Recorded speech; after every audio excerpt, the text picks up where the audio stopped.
The communications center at Forward Operating Base Titan was supposed to be the safest place on the entire installation. 20 feet underground, reinforced concrete walls 3 feet thick, accessible only through a single corridor with multiple security checkpoints. It was designed to survive mortar attacks, rocket strikes, even a direct hit from anything short of a bunker-buster bomb. Staff Sergeant Emma Rose had worked in that center for 6 months, monitoring radio traffic, coordinating communications between units in the field, making sure information flowed smoothly up and down the chain of command. It was important work, critical work, but it wasn't combat. She sat at her station wearing a headset, typing on keyboards, managing data streams. Safe, secure, far from the actual fighting, which is exactly what the enemy had counted on when they planned their infiltration.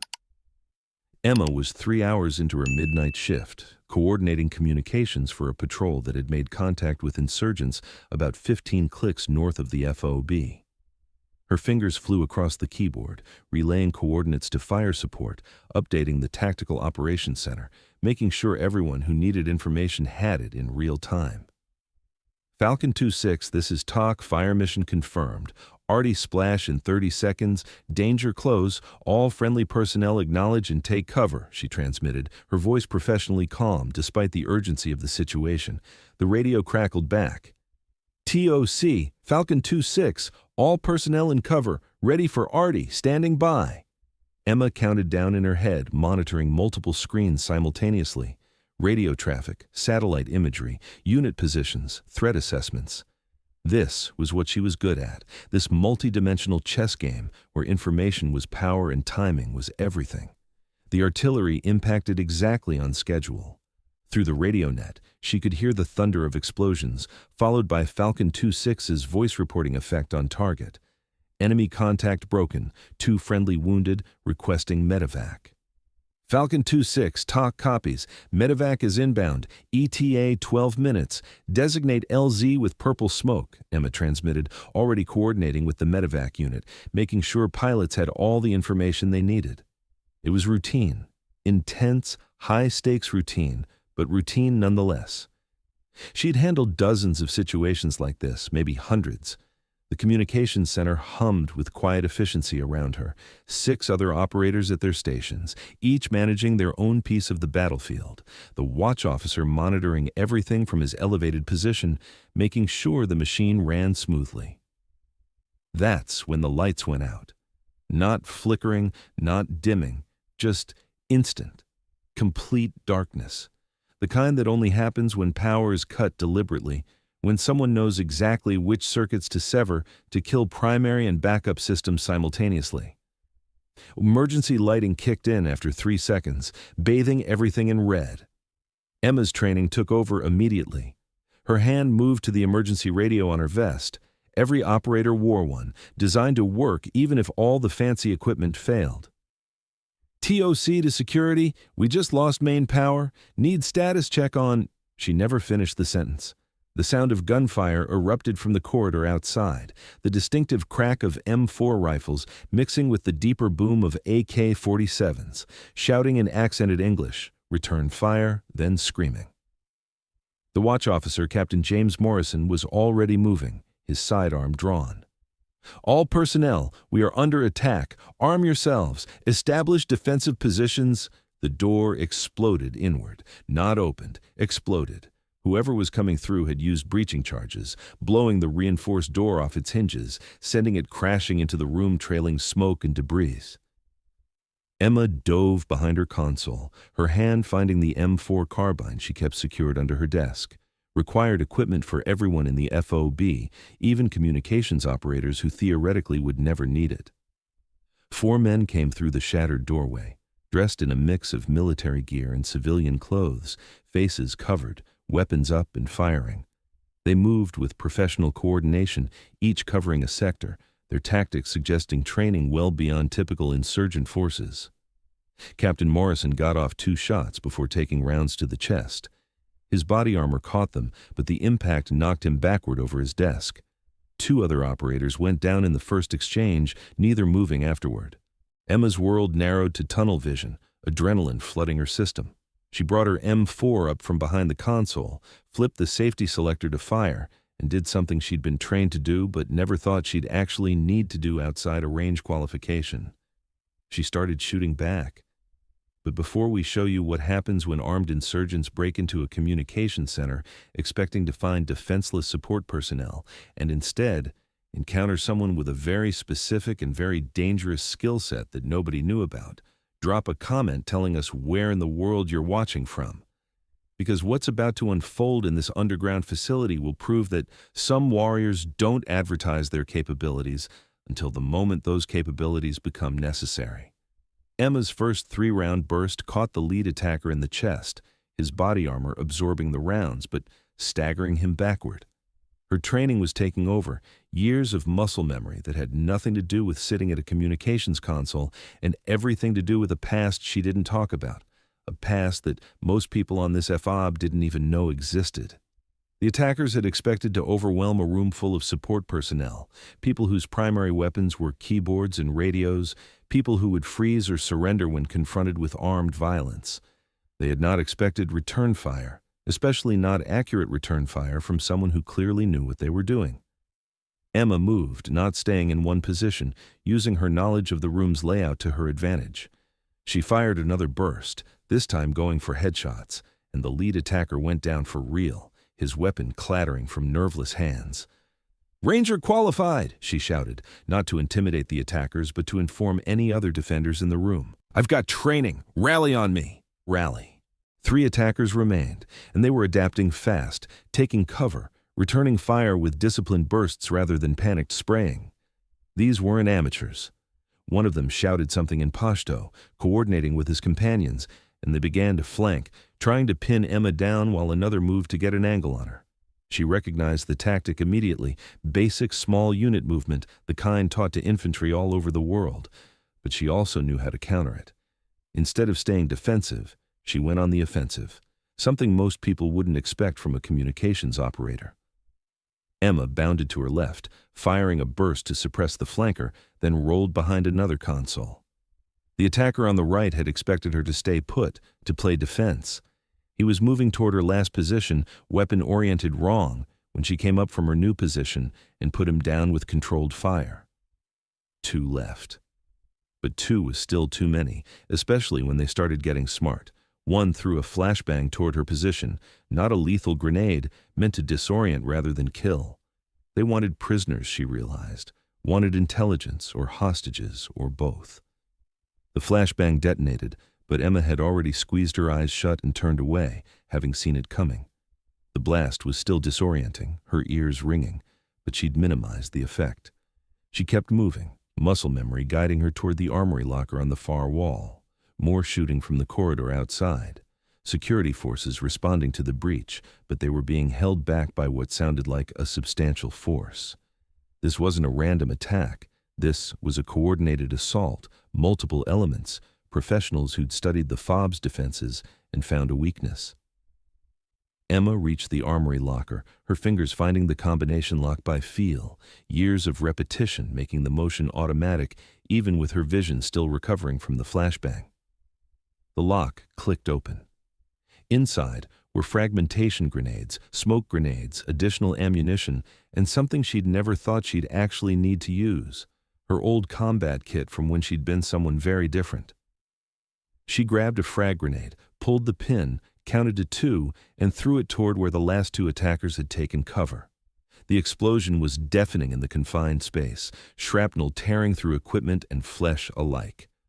One attacker's scream cut off abruptly. The other, wounded but still mobile, tried to retreat toward the breached doorway. Emma didn't let him make it. 3 controlled shots, center mass, and he went down.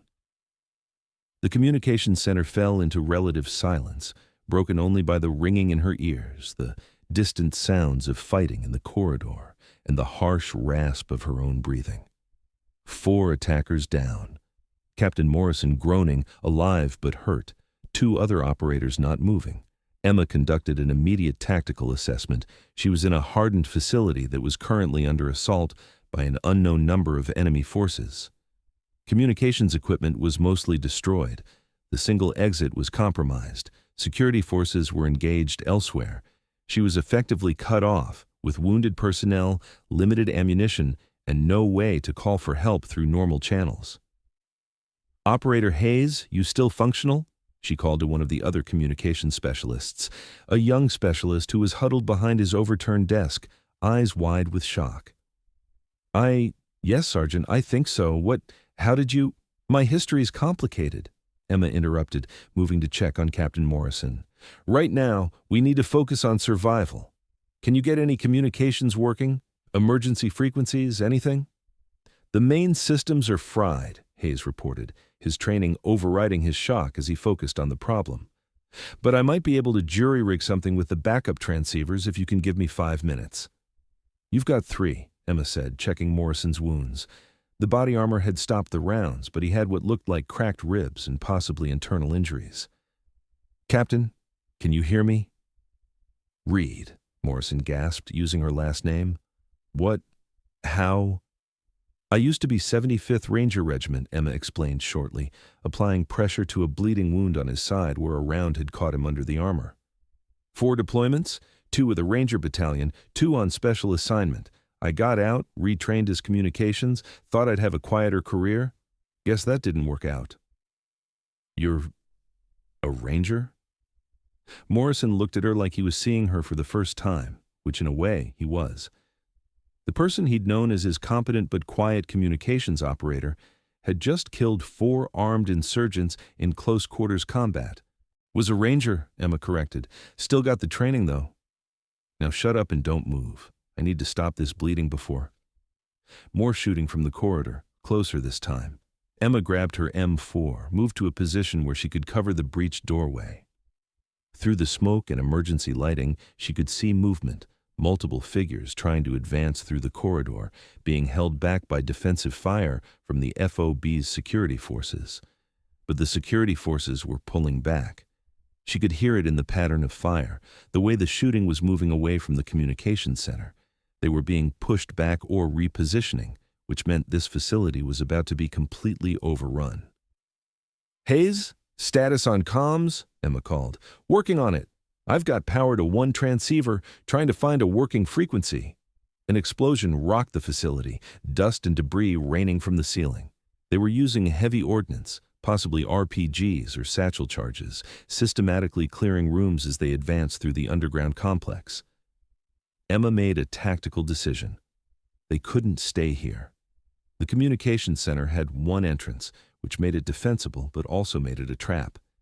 If the enemy brought up heavy weapons or just decided to seal the entrance, they'd be buried alive or starved out. "Hayes, forget the comms. We're moving," she ordered. "Grab a weapon from one of the attackers, get the medical kit from the locker. We're conducting a tactical withdrawal."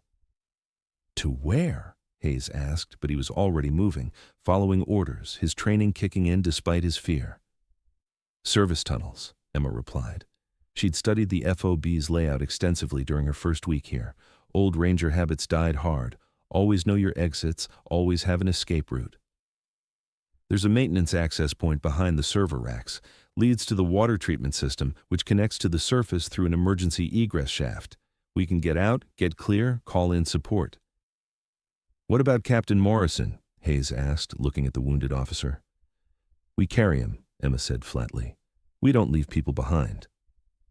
"Ranger Creed, number 5. Help me get him up." Together they hauled Morrison to his feet, his arms draped over their shoulders. Emma grabbed her M4 with her free hand, took point, leading them toward the back of the communications center while checking corners and covering angles with practiced efficiency. The server racks were 6 feet tall, arranged in rows, their indicator lights dead without main power. Behind them, exactly where Emma remembered from the facility schematics she'd studied, was a narrow maintenance hatch secured with a simple padlock. Emma shot the lock off, the sound shockingly loud in the enclosed space. She pulled the hatch open, revealing a dark tunnel barely wide enough for a person to navigate, definitely not designed for moving wounded personnel. "This is going to be tight," she warned. "Hayes, you go first. I'll help the captain through. Then I'll bring up rear security. Move slow, stay quiet, don't use lights unless absolutely necessary."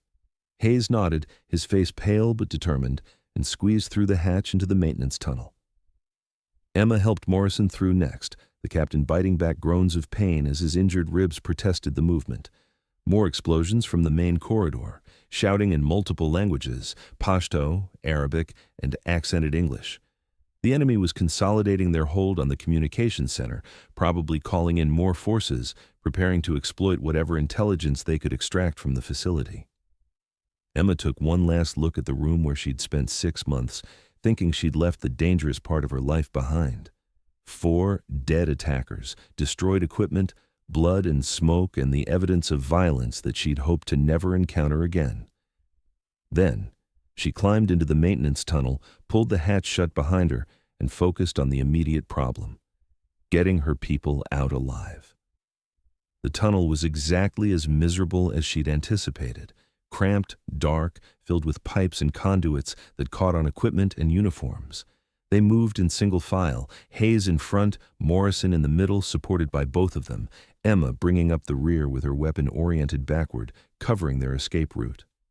Every sound was magnified in the confined space, their breathing, Morrison's occasional groans, the scrape of boots on metal. Emma counted their progress by memorized distances. The maintenance tunnel was supposed to be 200 meters long, connecting to a junction where it met the water treatment system's service corridor. They'd covered maybe 50 meters when Emma heard it, voices behind them, muffled but audible, coming from the communications center. The enemy had found the hatch. "Move faster," Emma whispered urgently. "We've got pursuit." Hayes picked up the pace as much as the tight confines allowed, pulling Morrison along with Emma's help. The captain was fading in and out of consciousness now, his breathing shallow, probably going into shock from blood loss and pain. Emma could hear the hatch opening behind them, voices speaking in Pashto, discussing whether to follow into the tunnel. One voice, sounding like it held authority, ordered pursuit. Flashlight beams stabbed into the darkness behind them, 100 meters into the tunnel. Then 150. The junction appeared ahead, a wider space where the maintenance tunnel met the service corridor, offering marginally more room to maneuver. "Hayes, when we reach the junction, put Morrison down on the left side behind that pipe cluster," Emma ordered quietly. "Then take up position covering the corridor. I'm going to discourage our pursuers." "What are you going to—" Hayes started. "Just do it," Emma interrupted. "Trust me." They reached the junction. Hayes did as ordered, getting Morrison into the relative safety of cover. Emma moved to a position where she had a clear sight line back down the maintenance tunnel. The flashlight beams were closer now, maybe 30 meters, 2 figures moving in tactical formation. Emma pulled one of the frag grenades she'd grabbed from the armory locker, pulled the pin, counted to 2, the standard count to ensure the grenade exploded before someone could throw it back, and tossed it with precision born from countless training iterations, bouncing it off the tunnel ceiling to land approximately where those flashlight beams indicated targets. "Frag out," she called to Hayes. "Cover ears." The explosion in the confined tunnel was apocalyptic, the overpressure wave punishing even at their distance, the sound deafening despite covering their ears. The flashlight beams disappeared, screaming briefly, then nothing. "Move," Emma ordered, pulling Morrison back up. "That'll slow them down, but not for long. We need to reach the egress shaft." They moved through the service corridor, which was marginally wider than the maintenance tunnel, but still claustrophobic. Emma's mental map told her they were maybe 300 meters from the emergency egress shaft, which would take them to the surface on the far side of the FOB's perimeter, outside the area being actively assaulted. 200 meters. Morrison was dead weight now, unconscious from shock and exhaustion. Emma and Hayes were carrying him between them, their movement painfully slow, every step an effort. 100 meters. Emma could hear voices again, echoing through the service tunnels. The enemy was persistent, sending more forces to cut off their escape, probably splitting their forces to cover multiple routes. "Hayes, how are you holding up?" Emma asked quietly. "Terrified, exhausted, but functional," he replied honestly. "Sergeant, I just want you to know, whatever happens, you're the reason we're still alive. Thank you." "Thank me when we're safe," Emma said. "For now, keep moving." 50 meters. The egress shaft appeared ahead, a vertical shaft with a ladder leading up approximately 40 feet to a hatch on the surface. It was designed for emergency evacuation in case of catastrophic facility damage, with a manual release that could be operated from inside. But between them and the shaft, blocking their path with weapons raised, stood 3 insurgents who'd clearly anticipated this escape route. For a frozen moment, nobody moved. The insurgents had the advantage of position, established fields of fire, weapons already oriented toward the threat. Emma and Hayes were exhausted, burdened with a wounded man, caught in a bad position with limited cover. Emma's mind ran through tactical options in microseconds. They couldn't retreat. More enemies behind them. They couldn't surrender. That meant death or worse. They couldn't negotiate. The enemy clearly wanted them dead or captured, which left only one option: attack. Hayes, on my signal, drop Morrison and go left behind that pipe cluster, Emma said quietly, her voice barely audible. I'm going right. We engage simultaneously, suppress and advance, textbook battle drill. You remember training? Yes, but Sergeant, there's 3 of them. And we have surprise and desperation, Emma interrupted. Plus, I'm a ranger and you're army trained. That counts for something. On 3, 1, 2, 3. They dropped Morrison, dove in opposite directions, and brought their weapons to bear with adrenaline-fueled speed. Emma fired first, a long burst at the rightmost insurgent, driving him into cover. Hayes, to his credit, followed her lead without hesitation, engaging the left target. The center insurgent returned fire, his round stitching across the space where Emma had been a heartbeat before. She rolled, came up behind a vertical pipe, fired again, this time catching him with a controlled burst that put him down. The rightmost insurgent popped up from cover, trying to get an angle on Hayes. Emma transitioned smoothly, years of training making the movement automatic, and engaged him with precision fire. He went down. The leftmost insurgent, seeing his companions fall, broke and ran, disappearing into the tunnel system. Emma didn't pursue. She'd learned in ranger school that sometimes letting one get away was smarter than overextending your position. Clear, she called. Hayes, status? I'm good. Holy shit, Sergeant, I can't believe we... Save it, Emma interrupted, moving to check on Morrison. The captain was still breathing, but barely. They needed to get him medical attention soon or he wasn't going to make it. Help me get him to the ladder. We're going topside. They hauled Morrison to the egress shaft, but the ladder presented a new problem. There was no way they could carry an unconscious man up 40 feet of vertical ladder. Emma stared up at the shaft, mind racing through options, none of them good. Hayes, you're going up first, she decided. Get topside, make sure it's clear, then I'll rig a harness and you'll help pull the captain up. It's going to be slow and exposed, but it's the only way. What about you? Hayes asked. I'll be right behind you. Now move. Hayes climbed, his ascent painfully slow in the emergency lighting. Emma covered the corridor, expecting more enemies to appear at any moment. Morrison's breathing was getting shallower. They were running out of time. A shout from above. Clear! It's clear up here. Thank God, Emma muttered. She quickly fashioned a harness from webbing and equipment straps, securing Morrison in a way that would allow him to be hauled up without strangling or dropping him. It wasn't pretty, but it would work. Hayes, I'm sending him up. Pull steady, don't jerk the line. She braced herself and started pushing Morrison up the ladder while Hayes pulled from above. Inch by painful inch, the unconscious captain ascended. Emma's arms burned with the effort, her muscles screaming from exhaustion and strain. Halfway up. 3/4. Then Morrison was at the top, Hayes hauling him through the surface hatch. Emma started her own climb, her M4 slung across her back, moving as fast as fatigue allowed. She was 20 feet from the surface when she heard boots in the corridor below. Multiple sets moving fast. The enemy had tracked them to the egress shaft. Emma climbed faster, her legs and arms on fire. 10 feet. 5. Hands appeared through the hatch above, Hayes reaching down to help pull her up. Below, weapons fire erupted, rounds clanging off the ladder and walls, one round burning past close enough that she felt the heat. Then she was through. Hayes pulling her clear, both of them collapsing on the ground outside the hatch, gasping for breath. They were on the surface, outside the FOB's perimeter, the night sky overhead, the distant sound of fighting still audible from the base itself. Close it, Emma ordered, and together they slammed the hatch shut, engaging the locking mechanism from the outside. It wouldn't hold forever, but it would buy them precious minutes. Emma pulled out her emergency radio, the one she'd been carrying since the attack began. "Any station, this is TOC Actual. We are 3 personnel EV from the facility under attack. Require immediate assistance. Coordinates." She rattled off their position from memory.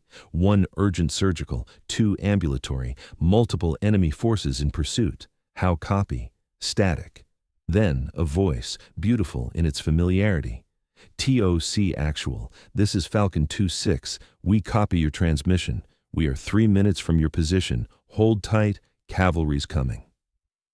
Emma collapsed back against the ground, suddenly aware of how much she hurt, how exhausted she was, how close they'd come to dying in that underground tomb. Hayes was checking on Morrison, doing what he could with the limited medical supplies they'd brought. 3 minutes felt like 3 hours, but then Emma heard the most beautiful sound in the world. Rotor blades. A Black Hawk appeared over the ridgeline, descending fast, its door gunners scanning for threats. It touched down 30 meters from their position, medics already rushing out with a stretcher. Emma helped Hayes get Morrison loaded, then both of them climbed aboard. As the helicopter lifted off, she looked back at the fob, seeing smoke rising from multiple locations, tracer fire crisscrossing the compound, the whole base in chaos. "Sergeant Reed," the pilot's voice came over the intercom. "Command wants to know, did you manage to destroy sensitive materials before evacuating the communications center?" Emma thought about the frag grenade she'd used in the maintenance tunnel, about the destruction it would have caused if the attackers had managed to backtrack to the comms center, about the explosion that had probably been followed by secondary detonations as equipment and ammunition cooked off. "Affirmative," she reported. "Sensitive materials have been thoroughly destroyed." "Good copy." "You did good work tonight, Sergeant. Saved lives, prevented intelligence compromise. Command's going to want a full debrief." Emma closed her eyes, let her head fall back against the helicopter's bulkhead. She'd spent 6 months trying to be just a communications operator, trying to leave the dangerous part of her life behind. But tonight had proven what she'd always suspected. You could change your job title, but you couldn't change what you fundamentally were. She was a warrior. And sometimes, warriors didn't get to choose when they had to fight. 3 days later, Emma stood in the base commander's office at attention as Colonel Sarah Martinez reviewed her after-action report. Morrison was recovering in the hospital, serious injuries, but he'd live. Hayes had been recommended for a commendation for his actions during the escape. The Foe B had successfully repelled the attack, though at significant cost. "Staff Sergeant Reed," Colonel Martinez said, looking up from the report, "I have to admit, when I reviewed your personnel file after this incident, I was surprised. 4 years with the 75th Ranger Regiment, 2 combat deployments with a line battalion, 2 more deployments on special assignment, which I'm reading as classified operations, exemplary service record, Bronze Star, Army Commendation Medal with V device, Expert Infantryman Badge, Ranger Tab. And then you retrained as communications specialist?" "Yes, ma'am," Emma confirmed. "After my 4th deployment, I decided I needed a change. Thought I'd contribute to the mission in a different way, something less kinetic." "Well, your plan for a quiet career certainly got disrupted," Martinez observed with dry humor. "According to multiple witness statements, you single-handedly held off the initial assault on the communications center, killed or wounded multiple enemy combatants, then conducted a tactical withdrawal while protecting wounded personnel and evading pursuit through the facility's service tunnels. That's not the resume of a communications operator, Staff Sergeant." "No, ma'am," Emma agreed, "but it's the resume of someone who was trying very hard to be one." Martinez stood, walked around her desk, and extended her hand. "Well, Staff Sergeant, whether you like it or not, your secret's out. Word has spread through the entire command about the comms operator who turned out to be an elite warrior when things went sideways. You're being put in for another Bronze Star, possibly an upgrade to Silver Star, depending on how the awards board evaluates the action." Emma shook her hand. "With respect, ma'am, I was just doing my job." "Your job," Martinez repeated. "Which job would that be exactly?" communications specialist or ranger? Both, ma'am, Emma replied. I'm good at communications work. I genuinely enjoy it. But if armed insurgents break into my facility and threaten my people, I'm going to respond the way I was trained to respond. The uniform might be different, but the warrior underneath doesn't change. No, Martinez agreed. It doesn't. Which is why I'm offering you a choice, Staff Sergeant. You can stay in your communications role if that's what you really want. Nobody's going to force you back into an infantry assignment. But I'd be lying if I said we couldn't use someone with your particular skill set in a more direct combat role. There's a special operations task force operating in this area that could benefit from someone who understands both the tactical and communications aspects of their mission. Your call. Emma thought about it. 6 months ago, she would have refused immediately, would have insisted she was done with the direct combat role. But that was before armed men had broken into her facility. Before she'd been forced to acknowledge that she couldn't outrun what she was, couldn't pretend the warrior part of her didn't exist, just because she was trying to do a different job. Can I think about it, ma'am? Emma asked. Take your time, Martinez said. But Staff Sergeant, whatever you decide, know this. You saved lives that night. Captain Morrison, Specialist Hayes, potentially dozens more if the enemy had seized the communication center and used it to coordinate attacks on our forces. You're a hero, whether you wear a communications headset or carry a rifle on the front lines. Don't forget that. Emma left the colonel's office, walked through the rebuilt FOB. They'd repaired most of the damage from the attack, filled the holes, replaced the equipment, strengthened the defenses. But she knew that no defense was perfect, that determined enemies would always find a way in, that security was an illusion, maintained only through constant vigilance. Hayes fell into step beside her as she walked toward the repaired communications center. Sergeant Reed, he said formally, then smiled. Or should I say, Ranger Reed? Emma's fine, she replied. We fought together, saved each other's lives. I think we're past the formal stuff. Emma, then, Hayes agreed. I heard the colonel offered you a transfer to a special operations unit. Word travels fast. This is a military base, Hayes pointed out. Word travels at light speed. So what are you going to do? Emma looked at the entrance to the communications center, the reinforced door, the security measures, the illusion of safety. Then she looked at the weapon she still carried, the M4 that had saved her life and the lives of her people. You know what the funny thing is? She said. I thought I wanted to stop being a warrior, to just be a support soldier doing important but safer work. But that night showed me something. I'm not a warrior because of my job title or my assignment.